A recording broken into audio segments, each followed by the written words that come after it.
परिचय। छात्रों, क्या आप जानते हैं कि पूर्णांक क्या है?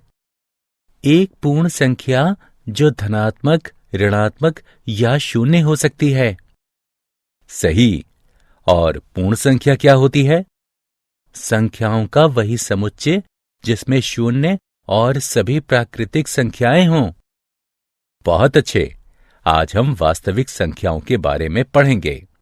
वास्तविक संख्याएं परिमेय और अपरिमेय संख्याओं से बनती हैं। वास्तविक संख्या पद्धति के कई उपसमुच्चय पूर्णांक, प्राकृतिक संख्या या पूर्ण संख्या होते हैं। आइए वास्तविक संख्याओं के बारे में विस्तार से अध्ययन करें। उद्देश्य। इस पाठ के अंत में आप निम्न करने में सक्षम हो जाएंगे। यूक्लिड की विभाजन प्रमेयिका को बताना, अंकगणित को आधारभूत प्रमेय को समझाना, अभाज्य गुणनखंडन विधि से प्रश्नों को हल करना। यूक्लिड विभाजन प्रमेयिका। दो धनात्मक पूर्णांक a और b दिए रहने पर ऐसी अद्वितीय पूर्ण संख्याएं q और r विद्यमान हैं कि a बराबर bq जमा r, शून्य छोटा या बराबर है r, छोटा है b से। उदाहरण के लिए a बराबर 15, b बराबर 3 के लिए 15 बराबर 3 गुणा 5 जमा शून्य है, जहां q बराबर 5 और r बराबर शून्य है। प्रमेयिका। प्रमेयिका एक सिद्ध कथन होती है जिसका प्रयोग दूसरे कथनों को सिद्ध करने में होता है। एल्गोरिथम सुविचारित चरणों की श्रृंखला होते हैं जो एक प्रकार के प्रश्नों को हल करने की विधि प्रदान करते हैं। यूक्लिड विभाजन प्रमेयिका का प्रयोग दो संख्याओं का HCF ज्ञात करने के लिए किया जा सकता है। इसका प्रयोग संख्याओं की कुछ उभयनिष्ठ विशेषताएं ज्ञात करने के लिए भी किया जा सकता है। HCF कैसे ज्ञात करते हैं? दो धनात्मक पूर्णांकों C और D, C बड़ा है D से, का HCF ज्ञात करने के लिए हमें निम्न चरणों से इसका अनुसरण करना होता है। चरण 1। C और D पर यूक्लिड विभाजन प्रमेयिका का प्रयोग करिए। इसलिए हम ऐसे Q और R ज्ञात करते हैं कि C बराबर DQ जमा R हो। चरण 2। यदि R बराबर शून्य है तथा D, C और D का HCF है।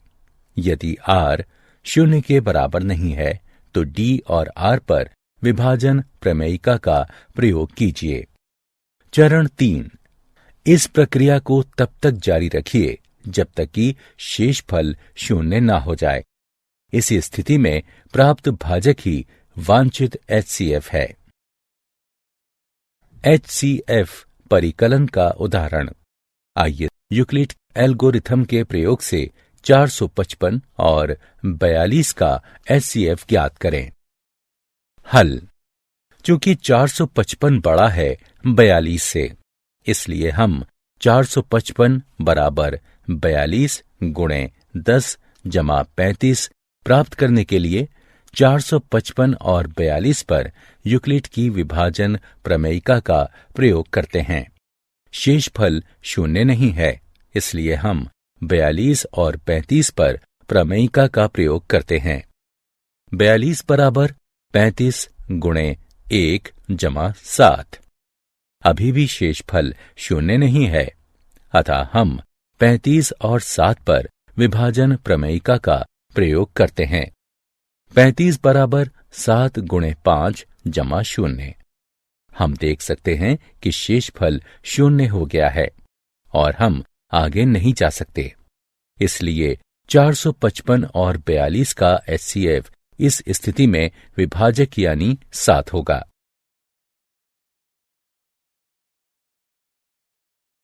यूक्लिड के प्रमेय का उदाहरण। आइए सिद्ध करें कि प्रत्येक धनात्मक समपूर्णांक 2q के रूप का होता है और प्रत्येक धनात्मक विषम पूर्णांक 2q जमा 1 के रूप का होता है, जहां q कोई पूर्णांक है। हल: मान लीजिए a कोई धनात्मक पूर्णांक है तथा b बराबर 2 है। तब यूक्लिड विभाजन एल्गोरिथम से ऐसे पूर्णांक q और r हैं इस तरह से कि a बराबर 2q जमा r, जहां 0 छोटा या बराबर है, r छोटा है 2 से। अब 0 छोटा या बराबर है, r छोटा है 2 से, अर्थात 0 छोटा या बराबर है, r 0 छोटा या बराबर है 1 से, अर्थात r बराबर 0 या r बराबर 1, चूंकि r एक पूर्णांक है, इसलिए a बराबर 2q या a बराबर 2q जमा 1। यदि a बराबर 2q है तो a एक धनात्मक पूर्णांक है।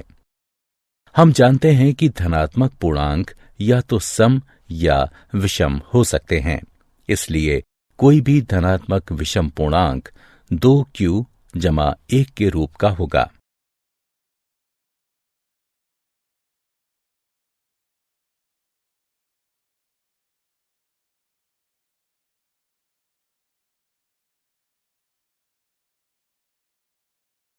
अंकगणित की आधारभूत सिद्धांत। मूल विचार यह है कि 1 से बड़ा कोई भी पूर्णांक या तो अभाज्य संख्या होता है या अभाज्य संख्याओं के गुणन से बनाया जा सकता है। इस प्रकार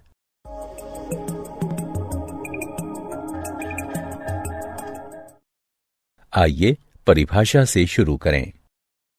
1 से बड़ा कोई भी पूर्णांक या तो अभाज्य संख्या होता है या अभाज्य संख्याओं के अद्वितीय गुणनफल या क्रम को नजरअंदाज करते हुए उसके रूप में लिखा जा सकता है। इन संख्याओं को देखिए।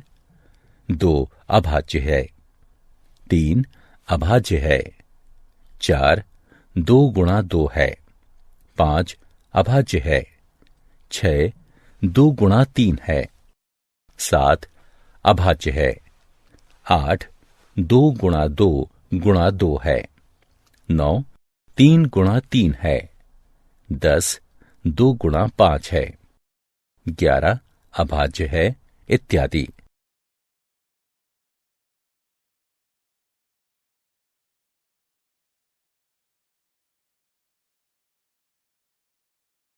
एलसीएम और एचसीएफ में संबंध। किन्हीं भी दो धनात्मक पूर्णांकों a और b के लिए एचसीएफ ए बी गुणा एलसीएम ए बी बराबर a गुणा b। उदाहरण: यदि a बराबर 3 और b बराबर 6 है, एचसीएफ 3 6 गुणा एलसीएम 3 6 बराबर 3 गुणा 6 बराबर 18।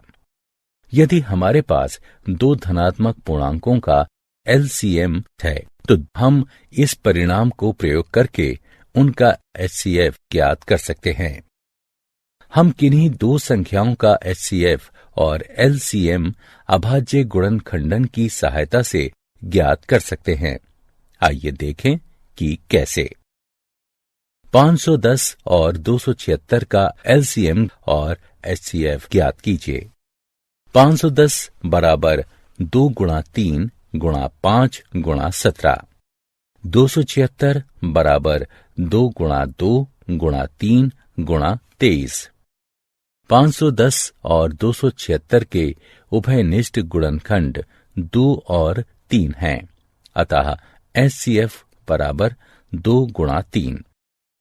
एलसीएम ज्ञात करने के लिए उभयनिष्ठ गुणनखंडों को एक बार फिर लिखिए और फिर बचे हुए अभाज्य गुणनखंडों को लिखिए और फिर इन दोनों का गुणन कर दीजिए। आपको दी गई संख्या का एलसीएम प्राप्त हो जाएगा। 510 बराबर 2 गुणा 3 गुणा 5 गुणे 17। 276 बराबर 2 गुणा 2 गुणा 3 गुणा 23। उभयनिष्ठ गुणनखंड 2 और 3 हैं और 510 के बचे हुए अभाज्य गुणनखंड 5 गुणा 17 है तथा 276 के बचे हुए अभाज्य गुणनखंड 2 गुणा 23 है।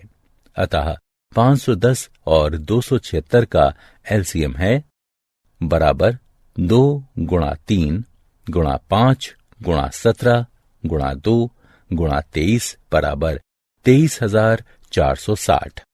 आइए देखें कि एलसीएम और एचसीएफ के गुणनफल और स्वयं उन संख्याओं के गुणनफल में क्या संबंध है। ऊपर के उदाहरण में संख्याओं का गुणनफल बराबर 510 गुणे 276 बराबर 1,40,760। एचसीएफ और एलसीएम का गुणनफल बराबर 23,460 गुणा 6 बराबर 1,40,760। अतः एचसीएफ और एलसीएम का गुणनफल बराबर संख्याओं का गुणनफल दो संख्याओं ए और बी के लिए एचसीएफ ए बी गुणे एलसीएम ए बी बराबर ए गुणा बी। उदाहरण, दो संख्याओं का एलसीएम 126 है। यदि एक संख्या 18 है और संख्याओं का एचसीएफ 2 है तो दूसरी संख्या ज्ञात कीजिए।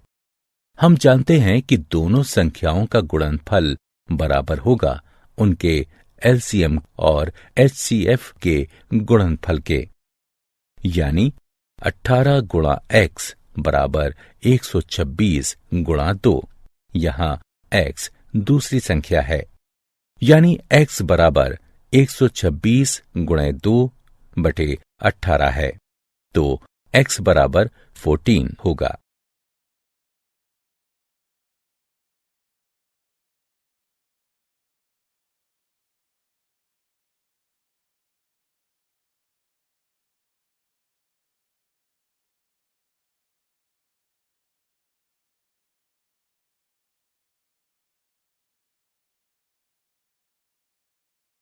अंकगणित की आधारभूत प्रमेय का उदाहरण दिया है।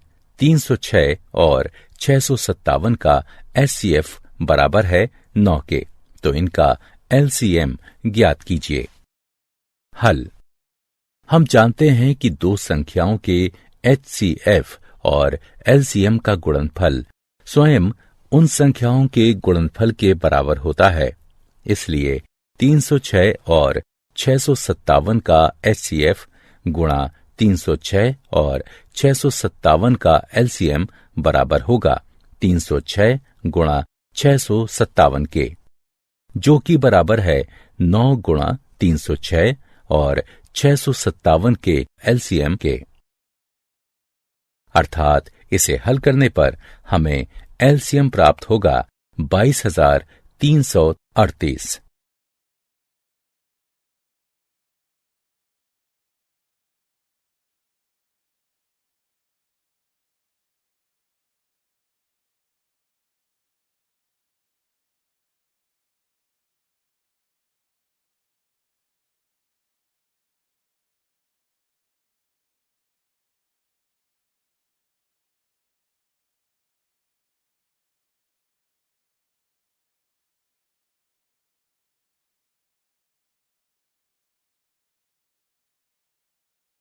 क्या आप जानते हैं 17वीं शताब्दी में सर्वप्रथम डेकार्टे ने बहुपदों के मूल को व्यक्त करने के लिए रियल शब्द का प्रयोग किया और उन्हें इमेजिनरी संख्याओं से अलग किया।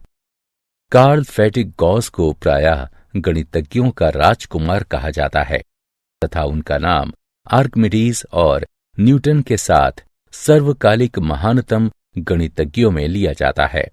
उनका गणित और विज्ञान दोनों में मौलिक योगदान है। सारांश, आइए हमने जो कुछ सीखा है उसे संक्षेप में दोहराएं।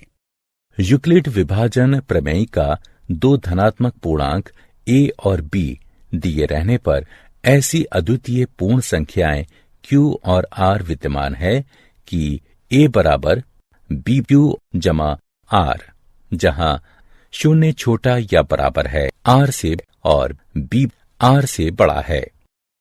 यूक्लिड विभाजन एल्गोरिथम। ये यूक्लिड विभाजन प्रमेयिका पर आधारित है।